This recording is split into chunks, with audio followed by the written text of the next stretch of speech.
عجب بازیه، فکر نمی‌کردم همچین بازی روی موبایل باشه. اولش بگم این بازی جهان بازه و جهان بزرگی داره و همین جهان باز بودنش حسابی بازی رو جذاب کرده. بعد از اون فیزیک بازی واقعا خوبه و من اصلا فکر نمی‌کردم همچین بازی با این حجم همچین فیزیک واقع گرایانه‌ای داشته باشه. گرافیک بازی هم دارید می‌بینید که واقعا خوبه و خب همچین بازی رو میتونید روی گوشی ضعیف هم اجرا کنید. باورتون نمیشه؟ همراه من بیا. من این بازی رو این گوشی تست کردم آقا. برای اینکه بفهمید چقدر این گوشی ضعیفه، حتی داخل اینستاگرام موقع اسکرول کردن هنگ میکنه آقا. اصلا خیلی اوضاعش خرابه. ولی داخل این بازی نه، چون بازی بهینه بود و هیچ مشکلی نداشت. حتی موقعی که تصادفا میکردیم بازم مشکلی نداشت و بازی FPS دراپ خاصی نداشت و روون بالا میومد که برای این بازی واقعا عالیه.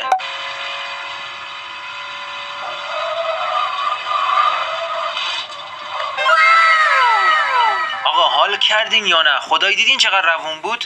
از اون طرف صداگذاری بازی هم واقعا خوب بود که خیلی حال کردم با این قضیه.